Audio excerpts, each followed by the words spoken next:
Hi, here we are back in the log cabin, and today we're going to try and remove the lacquer off of the mini dashboard.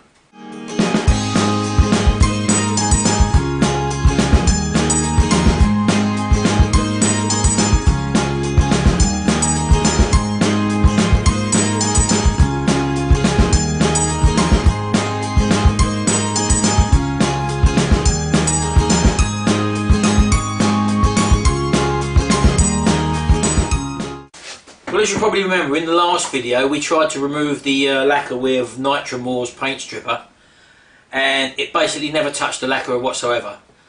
I've had a few emails and messages sent to me from other users of Nitromore's, and apparently it's nowhere near as strong as it used to be many years ago, so it's just not up to the job. I did have a little message or comment left by, I think it was Dan Electro 68, who is renovating a Triumph, and I think he had a similar sort of situation with his wooden dashboard, or his walnut dashboard, and I think he suggested removing it with a heat gun, which is something I was going to try anyway. So thanks for that, Dan, thanks for the comment. So I'm just going to switch on the heat gun now, and let's see if we can try and remove this lacquer with a heat gun.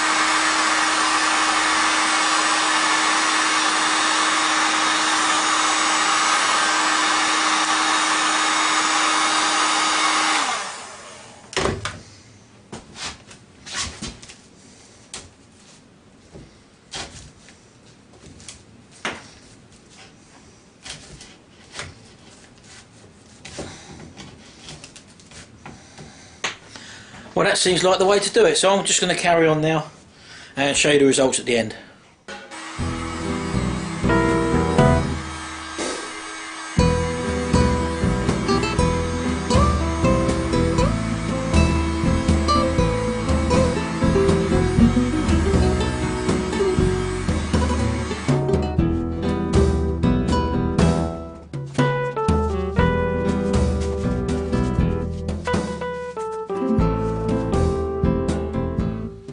As you can see, that is quite a thick lacquer, or some sort of a coating they've got on there. No way is Nitromore's ever going to break through that. So as you can see, I've got down to this level at the moment. I've only got this little bit to go, so I'm just going to finish this off and I'll see you in a minute. Right, now if we take a close look at this, the surface that had blown on our one was the undersurface. So of course when I first put the heat on and lifted it up, it took us down to this surface, so that was the surface which obviously I had to go down to. But looking at the actual laminate, if you look there, that's where the lacquer's come off. Just underneath is this walnut finish. Now that walnut finish is under a very thin coat of lacquer. I don't know if you can see that there. Let's try and flick a bit off. There, but that wasn't what was blown. If it was only that thin lacquer, then maybe we could have resorted to a way of using a very mild agent, and it might have lifted this thin coat of lacquer. But because, as I say, our surface, it was the layer below that, which it looks like it was the actual veneer that had blown, because that was all sort of whitey, creamy and off yellowy colour where it had actually lifted. So that's prompted us, as you can see, to get this sort of thickness under there, because that was what was blown. So basically what it looks like to me is that the veneer covering was blown, and we've actually had to lift the whole of the veneer off. The actual lacquer covering the veneer looks only to be very thin, as you can see there.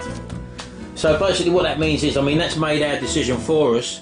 We've only got this little bit to go, then that's the whole of the veneer lifted by the looks of it, as you can see there.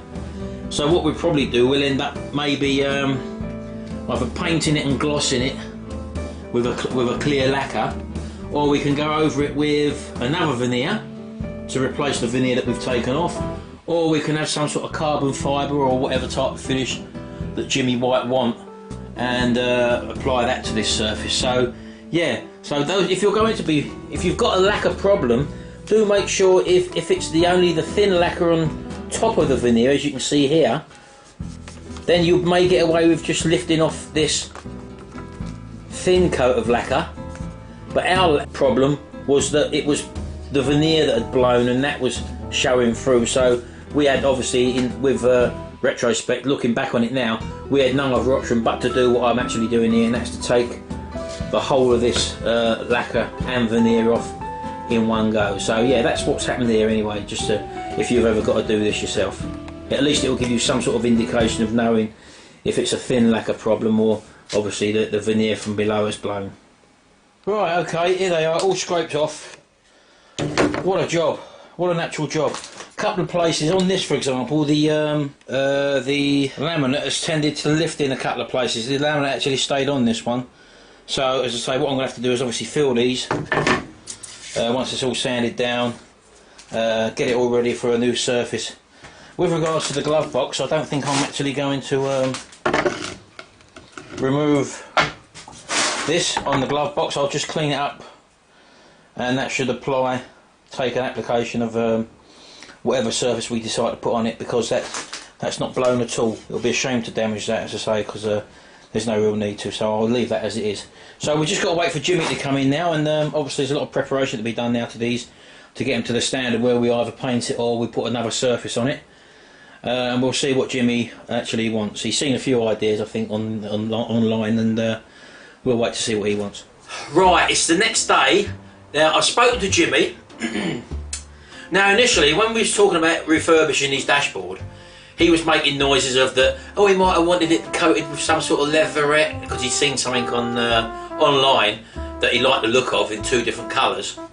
This would have been in one colour, and the clocks and the glove box would have been in a different colour leatherette.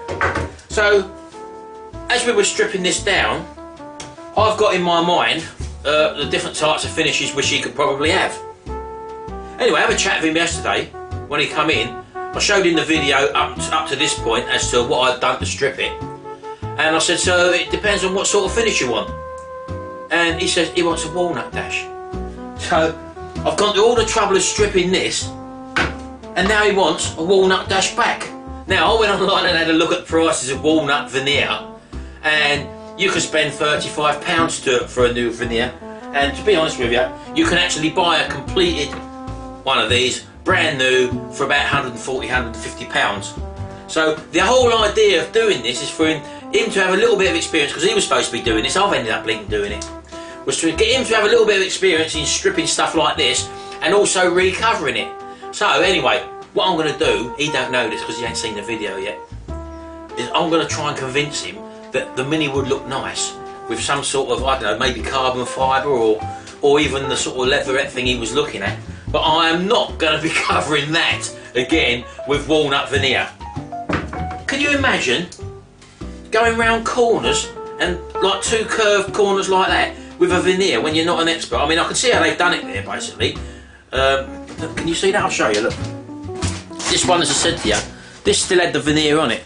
So as you can see, there is a join there, look. Can you see that?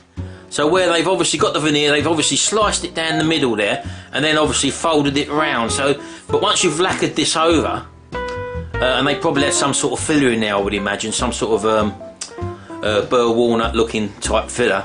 But that's how they've actually done it. But I possibly don't really want to have to go to the hassle of actually refurbing this.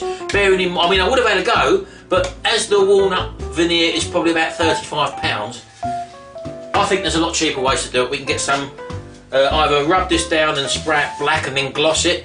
We can put some sort of paint effect on it maybe to make it look like carbon fibre, or we can get some sort of vinyl covering on there and do it that way. So I'm going to have a look at a few possibilities there anyway. But he's gone to work now. I wanted to start work on the moped, and now he's given me a list of things to do. He wants me to fit his wheel arches for him. So I've got to go out the front now and start working on his car again, when he should be doing it the weekend. But that's Jimmy for you. I've already spent another 30 quid on his car, buying a new starter solenoid, buying a new thermostat sensor for the water temperature, buying a new interior light, because I've been sorting the wiring out as well. So let's go and have a look outside now and just see what I've got to do today.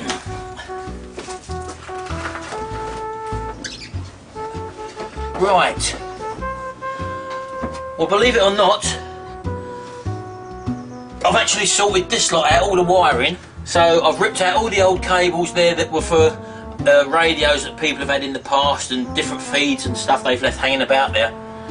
And everything basically is as it should be now. The only two cables that I've got to sort out is this cable here and this cable here, which if you've got the similar Mini, they are purple and white cables, and these are for the door switches that will bring on the interior light. So I'm just leaving them for the moment. I know what they are, it's just that I've not finished them off yet.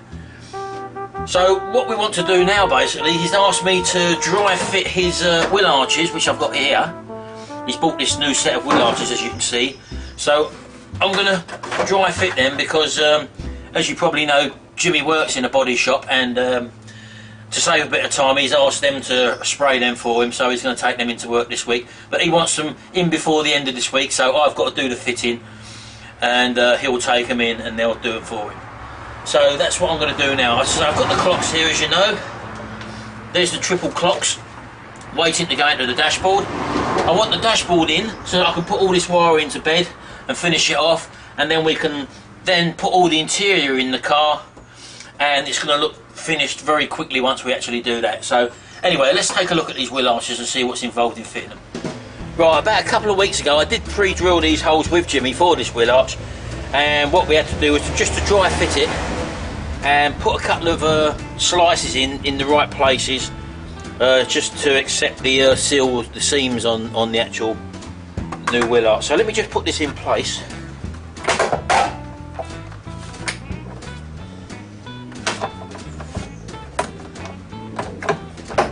So I mean, that's roughly where the wheel arch has got to go.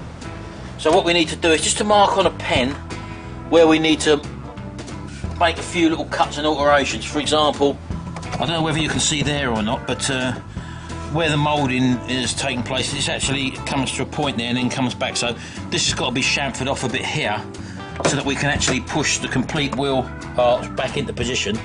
And we've also got to open up this end section here because he's put the actual trim on there now, and that's got to go on there. So it's just manipulating it into position, making the right cuts, and obviously then bolting it totally in place to dry fit it and making sure that everything is okay.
There's the first one dry fitted. In between the actual seam there, what you can see, will go a rubber seal. There's a rubber seal that goes in there, so that's not a problem there. So we're looking pretty good on that one, so I'm just going to have to carry on now and do the rest of them.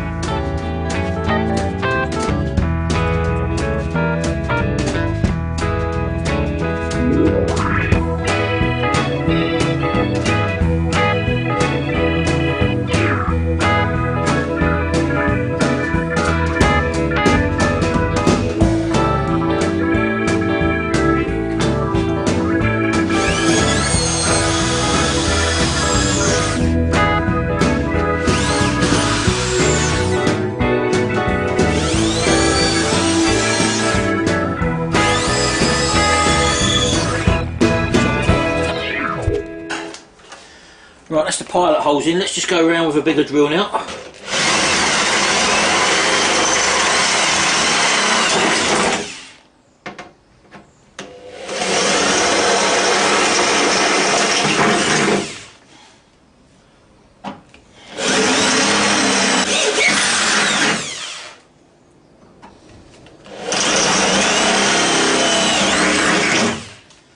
don't know if that's big enough, so let's try and put that in place.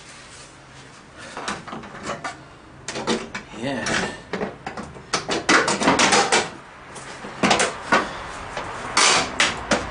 Right, so that's looking good. Right, okay, so now our front ones line up. That gives me the opportunity to mark the final one, which is there, and also the slit where that's got to go. Go back to the smaller pilot hole.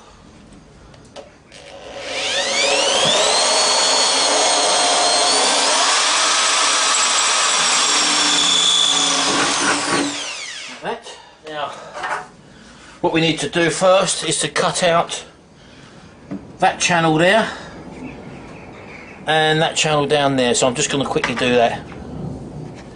Right, as with everything with these sort of mass-produced fiberglass panels, if I take that out there, everything sort of sits back in place there nicely around the top of the wheel arch, but it comes out here. So when I put that screw in there, it's pivoting and bringing this out here.